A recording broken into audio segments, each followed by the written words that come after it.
I'm introducing Marine Canyon Monday because there are so many awesome underwater channels around the world that are worthy to be studied. We are going to talk about the marine canyon that makes the massive waves at Nazare possible.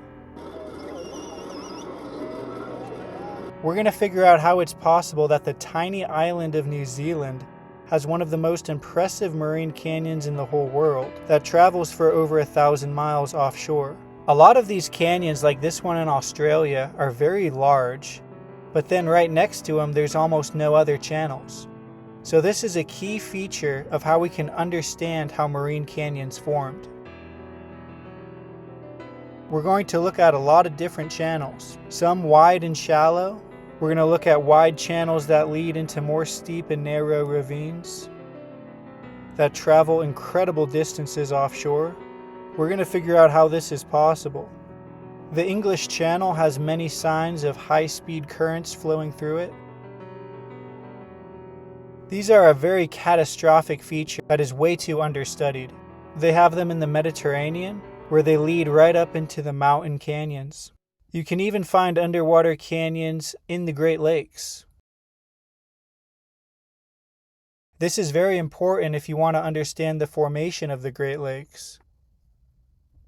There's also a huge connection between marine canyons and alluvial fan deposits. This right here is a rounded alluvial fan. This canyon right here off the coast of Bangladesh is just behind the massive Bengal fan.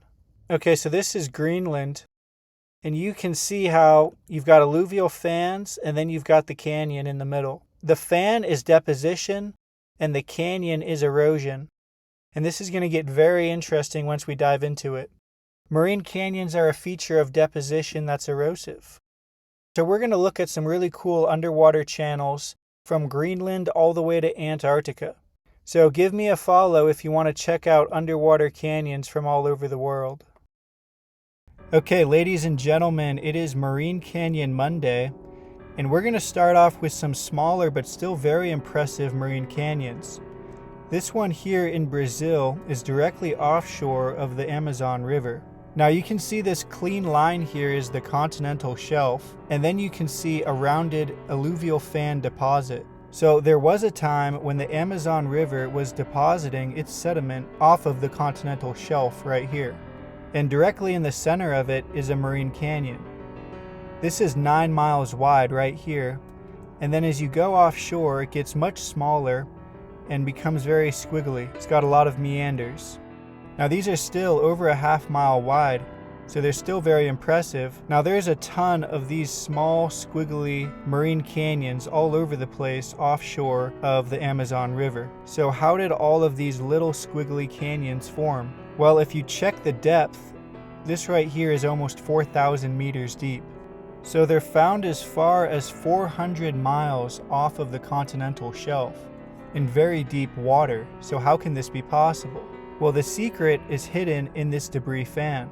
It's an agreed upon theory that underwater debris flows, aka turbidity currents, are what carve these deep underwater canyons.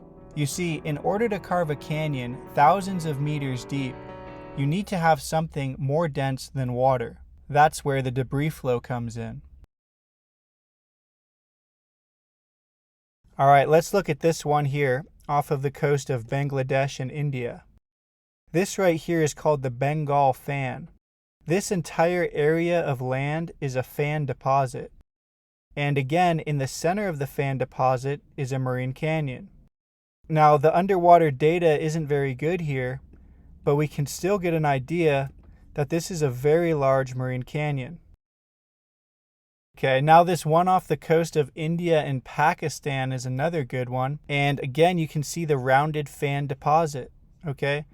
Upstream, you've got a huge mega channel, okay? I've talked about this before, but I'll definitely talk about it again. So you've got the alluvial fan deposit. In the center of the fan deposit, you've got the marine canyon. So this is the deposit that settled here, and the deposit that kept flowing carved the marine canyon. This is over 10 miles wide, and keep in mind, we're starting off with the small canyons to begin.